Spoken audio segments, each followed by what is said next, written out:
Welcome dear students, welcome to STEM International Publisher. This is Taiba Shakeel. प्यारे बच्चों, हमने शुरू किया हुआ था चैप्टर 7 मिक्सचर को, जिनमें अब तक हम मिक्सचर के बारे में पढ़कर आ चुके हैं, उसकी टाइप्स के बारे में पढ़कर आ चुके हैं, डेली लाइफ एग्जाम्पल्स के बारे में हमने पढ़ लिया, हमने सोल्यूशन के बारे में और अलॉय के बारे में भी पढ़ लिया। आज की इस वीडियो में हम उन मेथड्स के बारे में जानेंगे जिनके जरिए हम मिक्सचर के कंपोनेंट्स को सेपरेट कर सकते हैं। क्योंकि मिक्सचर की प्रॉपर्टीज में हमने पढ़ा था कि मिक्सचर के कंपोनेंट्स को हम फिजिकल मेथड के जरिए सेपरेट कर सकते हैं, तो आज हम उन्हीं मेथड्स का जिक्र करेंगे कि ऐसे कौन कौन से मेथड है जिसमें मिक्सचर के कंपोनेंट्स को सेपरेट किया जा सकता है। तो चलते हैं सबसे पहले फर्स्ट मेथड की तरफ, जो है सीविंग। सीविंग एक ऐसा मेथड है जिसके जरिए आप डिफरेंट साइज के सॉलिड सब्सटेंस को मिक्सचर से सेपरेट कर सकते हो। अब होता क्या है, बेसिकली एक छन्नी की तरह होता है, एक सीव एक छन्नी होती है जिनमें छोटे छोटे होल्स मौजूद होते हैं। अब यहाँ पर दो तरह के पार्टिकल्स आप सेपरेट कर सकते हो, ठीक है। जैसे कि अगर छोटे छोटे पार्टिकल्स के सॉलिड और वो बड़े बड़े पार्टिकल्स के सॉलिड में मिक्स हुए हैं, तो आप छन्नी की मदद से उनको छान सकते हो। छन्नी के ऊपर रह जाएगा बड़े सॉलिड के पार्टिकल्स और छन्नी से नीचे होल्स के जरिए पास हो जाएंगे जिनका साइज स्मॉल होगा। फॉर एग्जाम्पल, आप स्टोन और सैंड का मिक्सचर ले लो। अब अगर आप स्टोन और सैंड को सीव के जरिए सेपरेट करोगे तो सीव के ऊपर स्टोन्स रह जाएंगे, क्योंकि उनका साइज इतना बड़ा होता है कि वो उसके होल्स में से पास नहीं हो सकता, और जबकि होल्स में से सैंड इजीली पास कर जाएगा क्योंकि उनका साइज छोटा है। तो इस तरह इस मेथड के जरिए आप इन दोनों चीजों को आपस में सेपरेट कर सकते हो। नेक्स्ट मेथड की तरफ चलते हैं, जो है सेडिमेंटेशन। सेडिमेंटेशन एक ऐसा मेथड है जो कि इनसॉल्युबल सॉलिड को लिक्विड से सेपरेट करने के लिए इस्तेमाल होता है। बेसिकली ये ऐसे सॉल्यूशंस होते हैं जिनमें सोल्यूट पार्टिकल सॉल्वेंट में अच्छे से डिसॉल्व नहीं होते, बल्कि वो सॉल्वेंट में ही तैर रही होती हैं।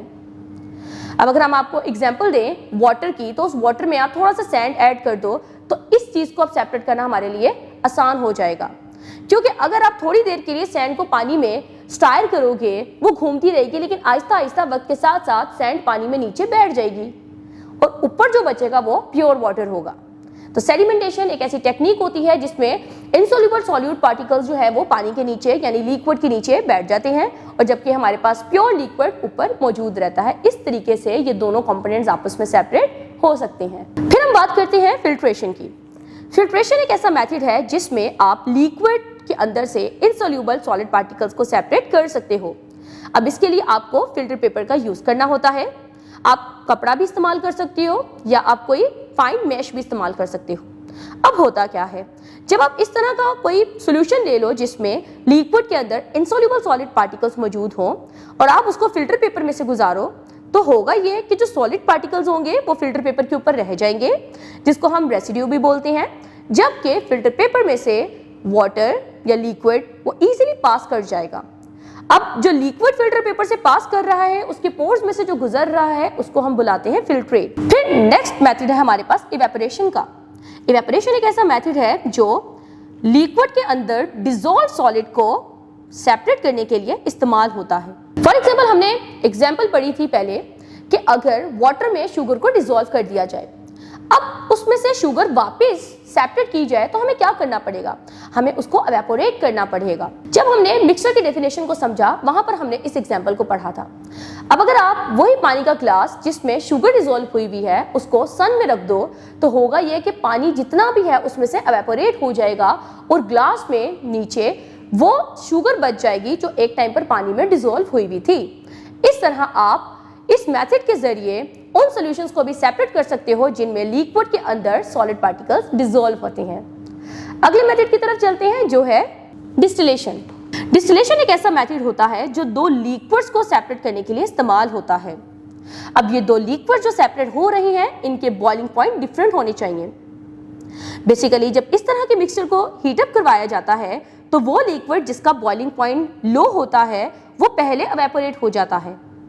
उसके बाद उसको उस एवेपोरेटेड पार्टिकल्स को ठंडा करवाकर किसी दूसरे कंटेनर में एज अ प्योर लिक्विड हम हासिल करते हैं। डिस्टिलेशन के जरिए हम वाटर को प्योरीफाई भी कर सकते हैं और इसी तरह अल्कोहल्स को भी डिफरेंट मिक्सचर से निकाल सकते हैं।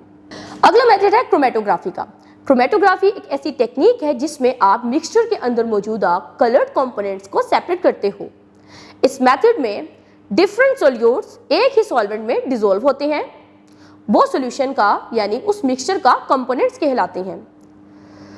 अब उस सॉल्यूशन को क्रोमेटोग्राफिक पेपर पे मूव करवाया जाता है, तो उसमें मौजूदा जो डिसॉल्व कंपोनेंट्स होते हैं वो अपने कलर की बेस पे अलग-अलग टाइमिंग में अलग-अलग स्पीड पर क्रोमेटोग्राफिक पेपर पर सेपरेट हो जाते हैं। और इस मेथड के जरिए हम इस तरह के सॉल्यूशंस को भी सेपरेट कर सकते हैं जिनमें डिफरेंट कलर्ड कंपाउंड्स मौजूद होते हैं। तो प्यारे बच्चों, आज की इस वीडियो में हमने मिक्सचर के कंपोनेंट्स को सेपरेट करने के बहुत सारे तरीके पढ़े। उम्मीद करती हूँ आपको हर इसका तरीका समझ आया होगा। मिलते हैं अगली वीडियो में एक नए चैप्टर के साथ। Till then take care yourself. अल्लाह हाफिज।